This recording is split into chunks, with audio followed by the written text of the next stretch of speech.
to avoid places that are bad. Ano ang places that are bad? Number one, ayaw natin malapit sa squatter area.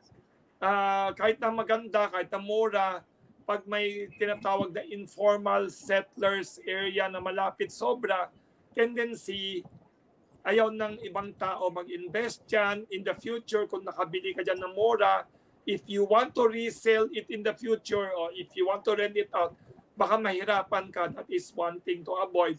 Number two, try to avoid places na already proven ondoy flooded ka or even that will destroy your house.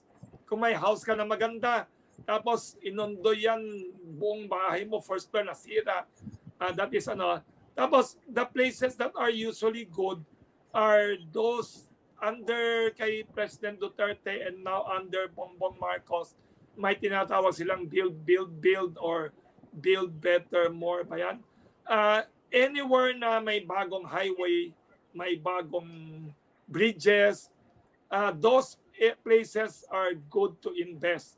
Pwede ka dun gumawa ng house ninyo, bahay nyo. Pag nakita mo sa araw, maganda. Dapat paggabi, puntahan mo rin kung maganda o nakakatakot. Some places, nakakatawa, you go there daytime, very nice. At night pala, horrible sometimes. So, very good to pass by also the neighborhood at night and in the daytime.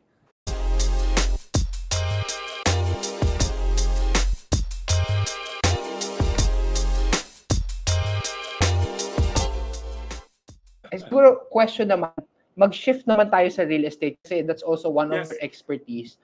In the current landscape now, what are the three locations na tingin mong magbo-boom pa in the next years? Or magandang pag-investan or magandang i-consider? Ako, number one, basta tignan natin always in the news and what's happening. Saan may bagong mga kalsada, saan yung probinsya na matino ang gobyerno, na maganda ang plano, nababasa natin na, uy, maganda dito, maayos dito. Wag yung puro baha. Yun ang na-realize natin ngayon after Ondoy and after Typhoon Karina. One of the isang things na we have to avoid, hindi lang worth places that are good. Also, don't forget to avoid places that are bad. Ano ang places that are bad? Number one, ayaw natin malapit sa squatter area. Kahit na maganda, kahit na mura, pag may tinatawag na informal settlers area na malapit sobra, tendency, ayaw ng ibang tao mag-invest dyan. In the future, kung nakabili ka dyan ng mura, if you want to resell it in the future or if you want to rent it out, baka mahirapan ka. That is one thing to avoid. Number two, try to avoid places na already proven ondoy flooded ka or even that will destroy your house. Kung may house ka na maganda, tapos inondo yan buong bahay mo, first floor nasira. That is Tapos the places that are usually good are those under kay President Duterte and now under Bongbong Marcos. May tinatawag silang build or build better more ba yan? Anywhere na may bagong highway, may bagong bridges, those places are good to invest. Pwede ka dun gumawa ng house ninyo, bahay nyo. Tapos isa pa, don't forget, there is now coming soon, hopefully coming soon, the subway. Pag dumating na yung subway na yan, tapos dumami pa yung MRT and LRT na yan, you don't have to stay in the city anymore. Hindi na tayo kailangan lahat magsiksikan sa Metro Manila city centers. We could look for places far away, but transportation is accessible. Those will have great potential. Saka marami ng mga new city centers created by developers. Kahit na hindi doon sa area where they have their own enclave, you can buy in the nearby areas of, based on what I'm seeing now and in the news, a lot of people are going to Laguna, Cavite, even parts of Bulacan are also being developed. Anywhere where the local government, magbasa kayo ng balita, open your eyes and ears. Where the national government, where the governor is progressive, may planong airport dyan, may planong highway dyan, those areas should be good.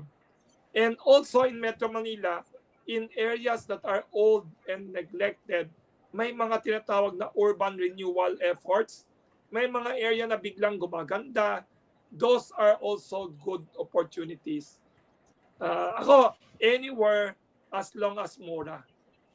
Mura, tsaka walang squatter, walang baha.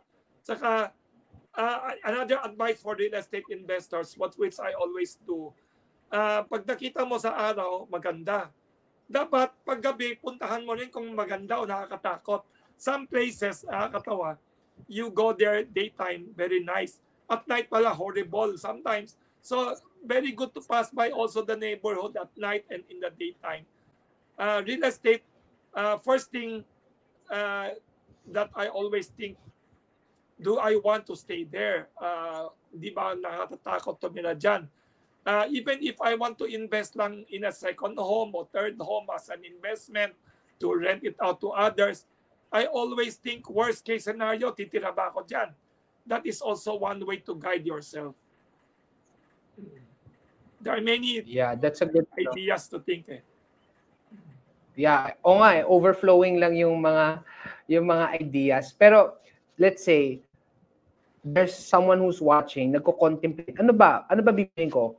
House and lot or condo? Syempre yung both very how good. do you navigate Very good. ganyan? Kasi Very good question. Typical yan. Very good question, Neil. Kasi those two options have their own advantages. Ang condo, the advantage of a condo, usually a condominium is located in a very superior location.